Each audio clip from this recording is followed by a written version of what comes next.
Muy buenos días. Yo soy Gladys Zul, soy maya quiché de un pueblo que se llama Chumacaná, en Guatemala. Agradezco profundamente a la Residencia de Investigación en Madrid, Felipa Manuela, por invitarme a leerles este texto.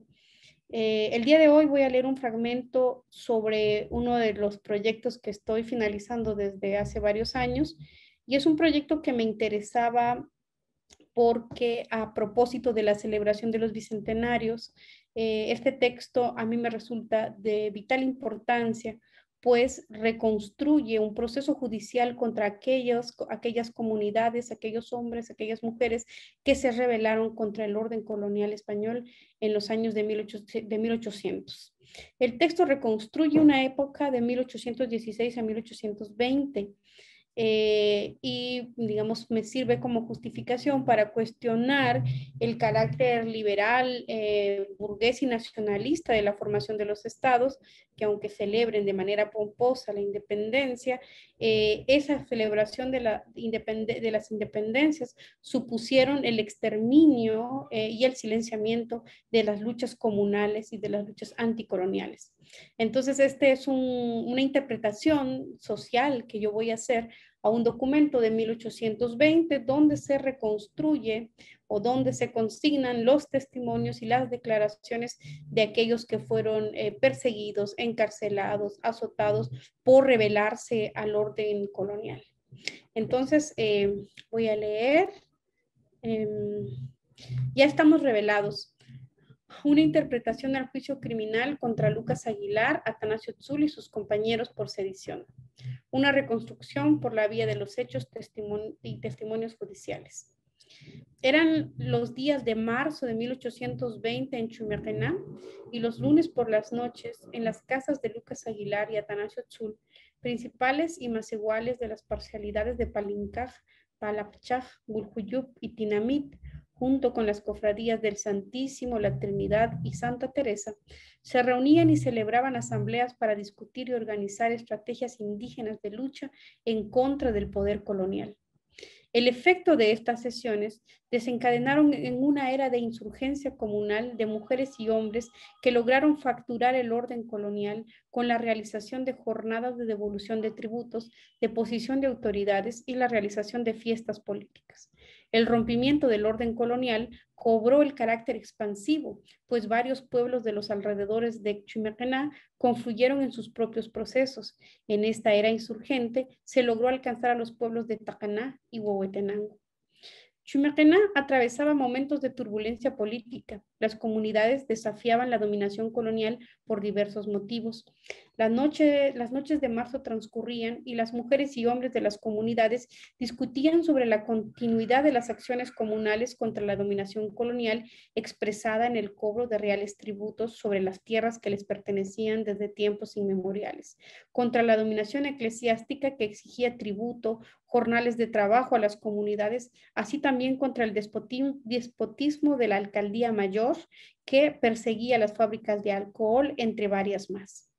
Para 1801, en el esquema de la recaudación de los reales tributos, cada tributario pagaba 17 reales, incluyendo un real para las autoridades de hospitales. En lo que respecta a las obligaciones con la iglesia, se trataba de la entrega de provisiones de granos en especie y el pago de 6 reales, y además proveer a 16 personas a tiempo completo para el servicio del cura. La Constitución de Cádiz de 1812 había abolido el tributo. Sin embargo, los funcionarios locales no acataron estas órdenes y siguieron cobrándolas. Las comunidades siempre desafiaron el orden colonial y para los años de 1816 habían ocurrido ya varios amotinamientos contra las acciones del cura de Totonicapán, el párroco Fray Luis Moreno. Dicha sublevación fue encabezada por la Cofradía del Santísimo. Los cofrades irrumpieron en la casa parroquial y liberaron a quienes se encontraban encarcelados por no haber pagado sus tributos. Desde hace años, las comunidades sabían que se había ya abolido el pago de tributos. Así lo manifestó Lucas Aguilar a Juan Hernández, principal de San Francisco el Alto. Y abro comillas, dijo que era un pícaro ladrón por ir al patín del alcalde mayor que recogía los tributos que no debía ignorar que hacía 12 años que estaban quitados. Fin de la cita. Mientras este contexto transcurría, varios comunitarios, comerciantes y viajeros, entre ellos Juan Tipaz, asistieron a la feria del 24 de junio de 1820, donde se realizaba la fiesta de San Juan en Comalapa, y llevaron la noticia a Chumaquená que existía un tal documento que decía que el real tributo no debía de pagarse más. Las comunidades buscaron más información y nombraron como mensajeros de correo en Totonicapán a Juan Tipaz, Gilberto Vázquez, Antonio Tzul, Francisco Aguilar, Manuel Tola y Manuel Batz. El 6 de julio de 1820, los correos regresaron con la noticia de que efectivamente se había abolido el tributo. Juan Monroy, acompañado de Juan Tipaz, subieron a la cumbre del camino en el punto denominado Chupatán del hoy día Cantón Chihuac para recibir a quienes traían copias del documento de la Constitución de 1812, mientras que Lucas Aguilar y Atanasio Tzul fueron hasta la orilla del pueblo a esperar. Ya para ese momento se habían juntado varias comunidades y habían formado multitud. Cuando los comunitarios pasaron por la casa de Juan Monroy, que se encontraba en la orilla del camino en Chiash, las mujeres les sirvieron bebida de chocolate como señal de fiesta. El 7 de julio de 1820, reunidos en la casa de Tzul, redactaron el siguiente documento. Atanasio Tzul, primer principal, Lucas Aguilar, alcalde del Santísimo, Juan Monroy, alcalde de Trinidad, y Francisco Velasco, Juan Paz y los comunes cofrades del año, que han pensado averiguar el cuento de los tributos y tuvieron gastos de 1,000 pesos menos 4. Cierro de la cita. El 8 de julio, Javier García, el escribano, redactó de apunte y memoria donde se registran cuentas y hacen anotar que las cofradías del Santísimo y Trinidad sufragaron los gastos, así como la cofradía de Chantla, que detallan los gastos que reproduzco a continuación. Abro la cita. Gastamos en el proyecto de los tributos y comunidades y fueron 43 pesos y pico sin intervención de ninguna ayuda. Todo esto fue dinero de la Cofradía del Santísimo, haciendo un año ya que fuera con aumento de 86 pesos, sin los días atrasados, quitando fe. Son los que vimos y en mi año, que fue alcalde del Santísimo Lucas Aguilar y alcalde de Trinidad Juan Monroy, juntamente con los demás cofrades, queda fe. Otros nosotros, los apuntadores del Señor, repusimos 16 pesos para ayuda de los días de tributo y comunidades. Esto ha sido con testigos que fueron otros puntos, por si en algún tiempo tuvieran algunos que aleguen. Ponemos este presente por haber librado nueva constitución y no firmamos por no saber. Parecen y suman 59 pesos. Ponemos 2 más que dio la cofradía de Chantla, ya son 61 pesos. Para que conste Francisco Javier García. Cierre de la cita. A partir de estos 2 eventos, de estos 2 documentos redactados, el levantamiento irá cobrando diversos ritmos y formas en cada uno de los pueblos que se sumaron, en Momostenango, San Francisco, San Cristóbal, San Andrés Checul y Santa María. Como ya lo anticipé, los principales y cofrades crearon un sistema de correos que traían y llevaban información de la capital a Totonicapán y luego de Totonicapán a los pueblos circunvecinos de San Cristóbal, San Francisco el Alto, Santa María Chiquimula y Momostenango. Los correos eran hombres vendedores de hilo, comerciantes de chamarra, comerciantes de cinta, que viajaban entre pueblos y que llevaban los documentos o mensajes. Muchas veces los hombres que viajaban eran contactados por los dirigentes para llevar información. Se aprovechaban los viajes de compras y ventas para poder enviar los documentos y mensajes.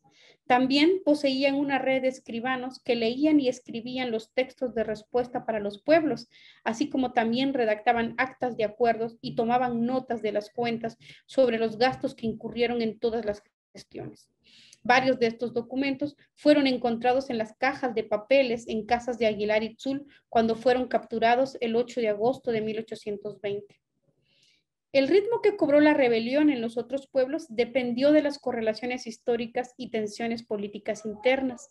En San Andrés Checul, por ejemplo, Francisco Cutz, primer alcalde, devolvió los tributos pues el pueblo se le agolpó, mientras que en San Francisco el Alto, una vez se conoció el contenido del correo de Totonicapán sobre que ya no se pagaban los tributos, Juan y Justo Renoch juntaron a los comunitarios, recolectaron 2 reales para apoyar los gastos en el proceso de obtener los documentos de los tributos y que decían que ya habían sido abolidos, y organizaron una sesión para exigir la devolución de los tributos. En San Cristóbal, varios comunitarios, entre ellos Cristóbal Tistoj, exigieron que se devolvieran los tributos recaudados y depusieron al alcalde primero, Miguel Ixcó. En Totonicapán depusieron al gobernador Boaventura Pacheco, al primer alcalde Lucas Méndez y al segundo alcalde Domingo Ixchal. Al respecto, Antonio Tzul, hermano de Atanasio Tzul, cuando fue interrogado, manifestó, abro la cita, que reunidos en la casa de Aguilar, más de 100 indios le animaron a aquellos que estaban mandando a que se les depusieran. Cierro la cita. La política comunal, en el antagonismo con la política colonial, activó diversas movilidades contra los pagos de los tributos. Esto nos permite comprender el largo ciclo de rebeliones indígenas, sus tácticas desequilibrantes. Por ejemplo, cuando las comunidades se negaban a participar en los censos y con ello lograban desequilibrar los números y la contabilidad para la recolección de los tributos.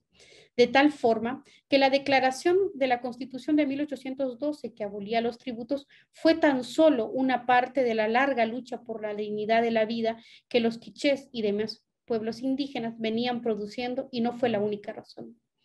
Luego de la noche del 8 de julio de 1820, los comunitarios exigieron la devolución de los tributos y la deposición de las autoridades locales. Estas acciones, en efecto concreto, trastocaron las simientes del poder colonial español, y sus actos produjeron quiebres a la estructura colonial y a la red de dominación y explotación. Luego de recibir el documento del correo, el 8 de julio de 1820, las actividades comunales se realizaron en diversos órdenes. El primero es el proceso de devolución de tributos, previo a la lectura del documento en las 4 parroquias del pueblo de Totonicapán. Luego, la realización de la fiesta comunal de la declaración de un nuevo orden comunal con fiesta de toros, un desfile por las calles del pueblo, la colocación de sábanas como señal de fiestas en la casa de Tzul Aguilar y en el Cabildo. Y una tercera época es el proceso de autodefensa y organización para la protección de las y los dirigentes, Tzul y Aguilar, y es en este momento en que los pueblos vecinos enviaron a varios hombres por las noches a la casa de dichos dirigentes. Estos hombres, armados de palos, conversaban y algunos fumaban tabaco, mientras protegían la casa de las amenazas contra la entrada armada colonial. El 3 de agosto, el ejército colonial invadió el pueblo y se llevó presos a Lucas Aguilar, Atanasio Tzul, Felipe Atzoc, Ramón Cam, Nicolás Obispo Aguilar, hijo de Lucas Aguilar, Antonio Citalán, Antonio Tzul, hijo de Atanasio Tzul. También se llevaron las cajas de madera donde se archivaban las cartas y notas redactadas en las noches de las sesiones. Mandaron a capturar a más quichés y los interrogaron. Sus palabras quedaron registradas en el expediente del juicio criminal contra los miembros del partido de Totonicapán de 1820, en el expediente 47.155, legajo A1, que se encuentra en el Archivo General de Centroamérica. En este documento podemos conocer un poco más sobre la compleja forma de organización de las parcialidades y cofradías que llevaron a cabo ese poderoso momento de ruptura de la dominación y explotación colonial que hoy día nos alcanza en toda su potencia. Este juicio no fue un proceso para buscar o producir justicia, sino más bien para investigar quién, cómo y con qué autoridad las comunidades decidieron dejar de pagar los reales tributos, cómo y de qué manera se atrevieron a despojar del bastón de gobernador a Boaventura Pacheco y la vara de segundo alcalde a Miguel Ixchal, al mismo tiempo que nombraron a Antonio Citalán para sustituirlo. Cómo se habían atrevido a nombrar rey o principal de principales a Atanasio Tzul y presidente a Lucas Aguilar, aunque no queda muy bien claro quién fue nombrado, pues las declaraciones de San Andrés Checul manifiestan que rey había sido el Aguilar. Este juicio quería averiguar quiénes eran los cabecillas del levantamiento, quiénes iniciaron los procesos de devolución de los tributos en San Andrés Checul, quiénes fueron los hombres que hicieron guardia en las casas de Tzul Aguilar y quiénes fueron los hombres de San Francisco el Alto que dirigieron el ataque armado contra la milicia colonial en el cruce de caminos entre San Cristóbal y San Francisco.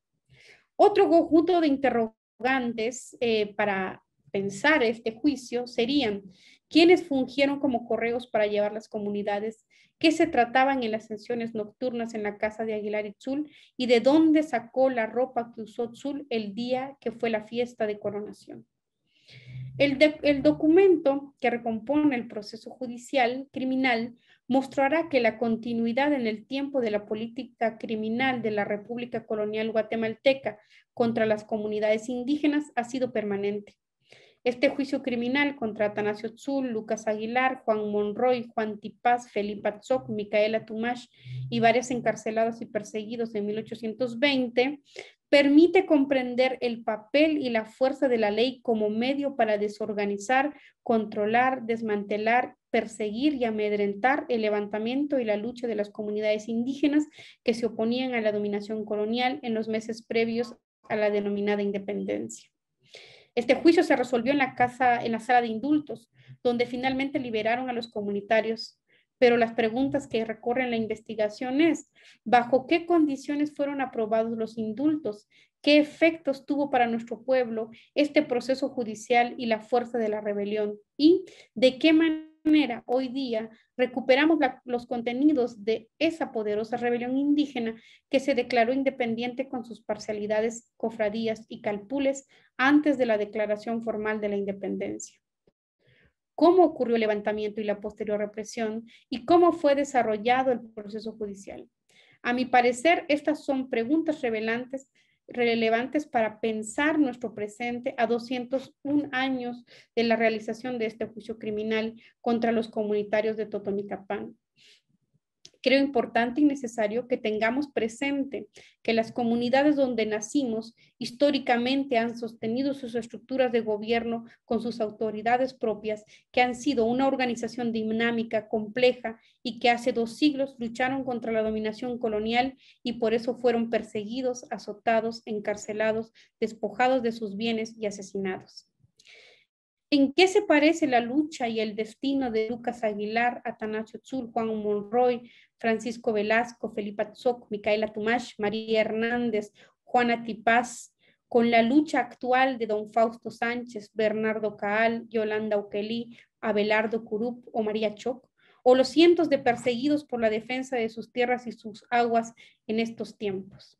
¿Cómo se emparenta la lucha y el dolor de los perseguidos y encarcelados en 1820 con la familia de los masacrados del 4 de octubre del 2012 en Totonicapán y que hoy día siguen buscando justicia por sus muertos y por las luchas de su pueblo? En este momento en el que las luchas de las comunidades indígenas se oponen a la ocupación capitalista de sus territorios y resisten de manera creativa y dolorosa a la persecución penal y a la persecución de sus sistemas de gobierno, este juicio criminal es un proceso del pasado que alumbra y muestra nuestro presente. La continuidad de la persecución penal de las comunidades y la vigorosidad y astucia comunal para seguir viviendo y sosteniendo la vida a pesar de los dolores, las masacres, el encarcelamiento, el genocidio. El presente texto, pues, se propone dar un panorama general del levantamiento de Chumiataná o Totonicapán. Se concentra en dibujar una idea general sobre la organización del levantamiento, sus actores, el ritmo, los quiebres, el proceso penal en el que interroga por la fuerza a mujeres y hombres que participaron en el momento del quiebre del orden colonial. El capítulo 1 retoma el título "Se han levantado las comunidades". Estas palabras fueron tomadas del primer alcalde de San Francisco el Alto, Antonio Álvarez, quien presentará un análisis sobre los momentos de levantamiento, sus ciclos y las formas que cobró en los municipios de San Andrés Checul, San Cristóbal, San Francisco el Alto, Momostenango, Santa María Chiquimula y otros pueblos aledaños. De tal forma que este apartado analiza el proceso con los propios ritmos de la política comunal indígena. Una interpretación comunal de la política indígena significará aquí no centrarse en una sola persona como protagonista de la rebelión. De hecho, la composición estructural de las sociedades indígenas nos muestra una amplia trama comunal que se produce para organizar la vida. No existe un caudillo que piense y organice una rebelión, así como tampoco existe gente acrítica que le sigue y le realice acciones no reflexivas. Por el contrario, los levantamientos indígenas ocurren por la movilización generalizada y la activación de las estructuras comunales que de por sí existen. Este levantamiento estuvo determinado por el trabajo de labradores, caiteros, caleros, jaboneros, comerciantes, tejedores, leñateros, chamarreros, entre otros. Al mismo tiempo, personas que al mismo tiempo habían desempeñado las labores de alcaldes, escribanos, justicias, cofrades. Varios de ellos eran principales y otros eran más iguales. Lo interesante de esta confluencia de labores, funciones y saberes es que exhibe la riqueza y la pluralidad al interior del mundo comunal, mismo que marcará un ritmo político de levantamiento. Cada uno de los levantamientos que ocurrieron en esta rebelión van confluyendo en un proceso más general conforme a las acciones que van sucediendo. Ningún municipio operó bajo un guión previamente diseñado, sino que en cada municipio las acciones sucedieron con varios grados de autonomía y con sus dinámicas propias al calor de las circunstancias y de la lucha en general. El capítulo 2 se centra en analizar la producción de la versión de los testigos y declarantes en el proceso criminal. El análisis del expediente 47.155, legajo 5.480, registra que encarcelaron a 25 quichés, entre maseguales y principales. De estos, 23 hombres y 2 mujeres, Felipa Tzoc y Micaela Tumash, quienes fueron interrogadas individualmente mediante intérprete y hablaron por medio de la fuerza y después de azotarles. Se presentaron 38 personas a declarar y contaron con detalles algunos momentos de la rebelión desde los diferentes pueblos. De estos, 28 eran quichés, 5 de San Andrés Xecul, 6 de San Francisco el Alto, 6 de San Cristóbal Totonicapán y 11 de Totonicapán. La mayoría de ellos fueron alcaldes, escribanos o alcaldes pasados. Estos dieron su testimonio y con intérprete. Otros, por ser castellanos, más castellanos, lo hicieron sin intermediario. Declararon también 6 españoles, un ladino y 3 mulatos.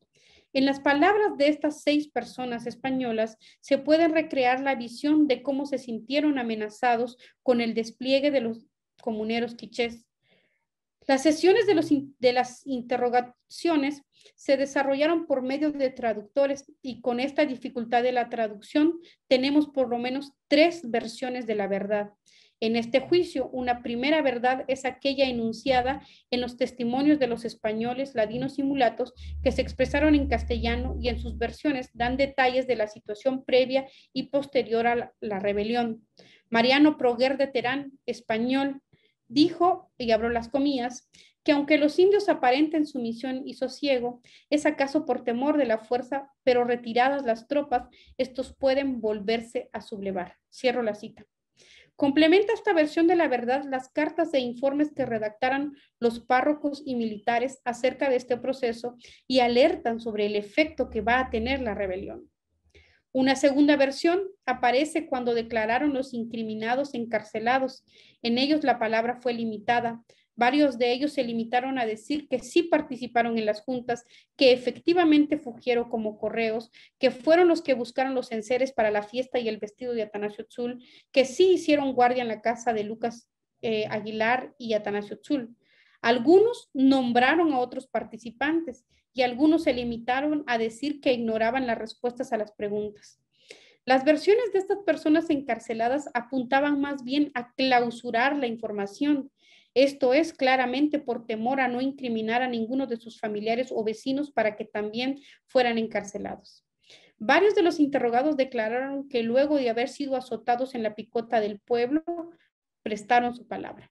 Así lo declaró Tomás Yash, un labrador mayor de 60 años, y abro la cita. Que lo llevaron a la cárcel, que después lo amontonaron en una picota y le dieron más de 10 azotes, que como desde las 3 de la tarde de ese día que lo apresaron, comenzaron los azotes a los presos y acabaron como a las 8 de la noche y siguiendo al otro día viernes muy temprano hasta las 11 lo trajeron al declarante y los demás prisioneros que vinieron a esta cárcel. Cierro la cita. Una tercera versión sobre la producción de la verdad de este juicio es cuando declararon los quichés que no estaban encarcelados. Estos narran los hechos, dan su versión de lo que ocurrió, algunos dan nombres, otros solo manifiestan lo que vieron, pero que no participaron, o que el pueblo los presionó o que los obligó. Francisco Cutts, alcalde primero de San Andrés Checul, dijo que devolvió los tributos recaudados porque se le agolpó todo el pueblo, presionándolo a que lo devolviera, diciéndole que ya no se deberían de pagar tributos. Estas son por lo menos 3 líneas para producir una versión de la verdad sobre lo ocurrido en el levantamiento.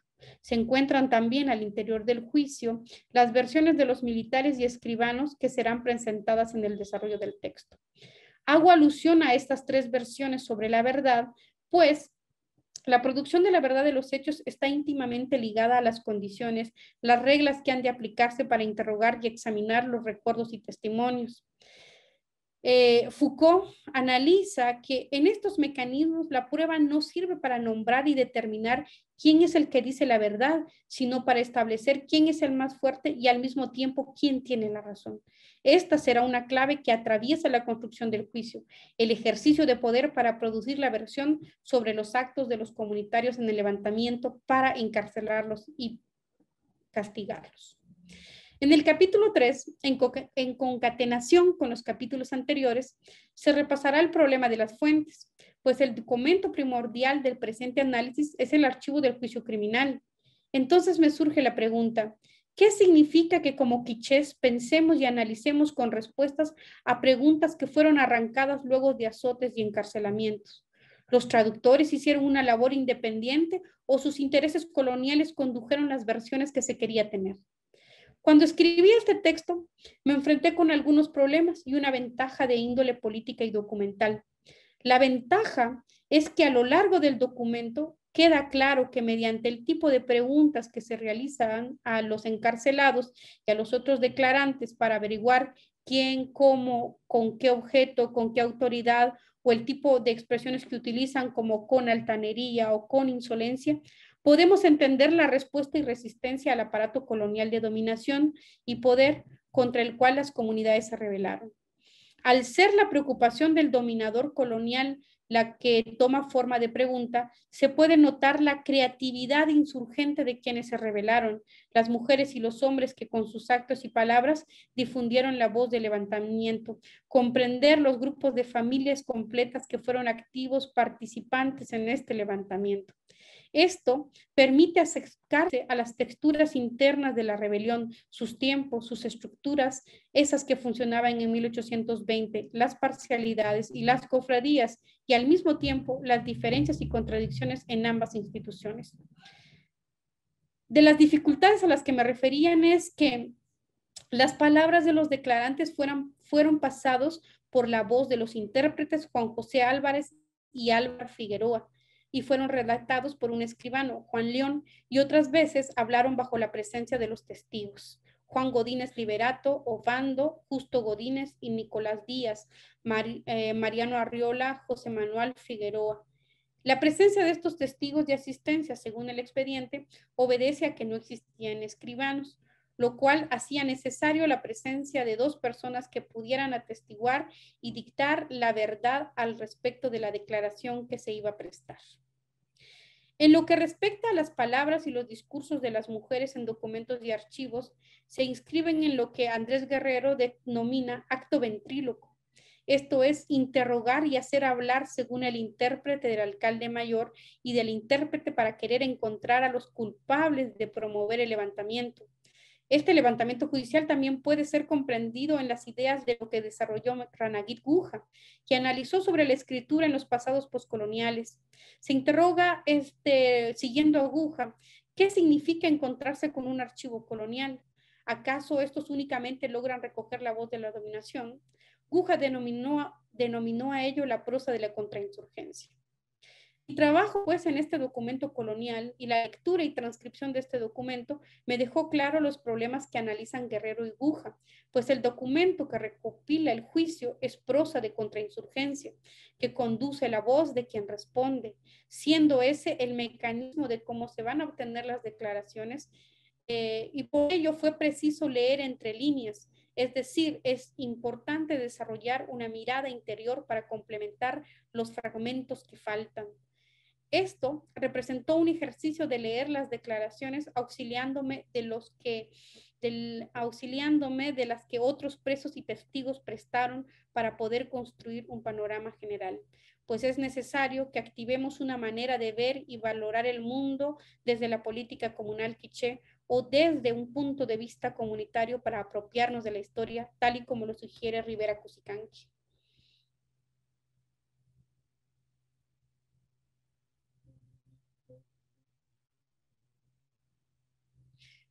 Propone esta autora que para pensar la rebelión más allá de las claves burguesas y criollas que se preocuparon del denominado proceso independiente, es preciso recuperar desde la memoria oral y desde las estructuras políticas cotidianas estas declaraciones y estas acciones en su lugar de insurgencia. Mi trabajo busca desde un documento judicial centrarnos en un amplio espectro de quichés, carpinteros, laneros, labradores, tejedores, cinteros, viajeros que participaron en cofradías y parcialidades y que localmente produjeron horizontes emancipatorios y en efecto concreto provocaron un quiebre social colonial. En lo que refiere a las mujeres, solo Felipa Tzoc declarará. Sin embargo, por otras declaraciones se mencionan los nombres de las acciones de las mujeres. La que corrió la voz de que ya no se pagaban más los tributos, María Tipaz. Ella fue la que encabezó la delegación que se encargó de seguir la comisión para buscar la ropa que usaría su suegro, don Atanasio Tzul, José Fatacam, o la que llegó a pegarles con una vara de leña al compañero que hablaba, María Hernández, compañera de Lucas Aguilar. Así pues, presento mi interpretación sobre el juicio y a la vez transcribo el documento completo para que quien lea este documento también pueda generar otras versiones, porque esta historia es de nuestro pueblo, nos pertenece. Incluyo también un cuadro que sintetiza y ordena nombres, cargos, fechas y extractos de testimonio de nuestros abuelos y abuelas. Quienes somos de Chumejená, encontraremos nuestros apellidos y nuestros cantones en plena movilización y sostenimiento del levantamiento de 1820, perseguidos, encarcelados y obligados a declarar. Este levantamiento hay también que leerlo como una paradójica victoria, pues a pesar del encarcelamiento, la muerte, la ocupación militar y el racismo que se sostiene en las instituciones militares, los 48 cantones de Totonicapán siguen vivos, pujantes y defendiéndose.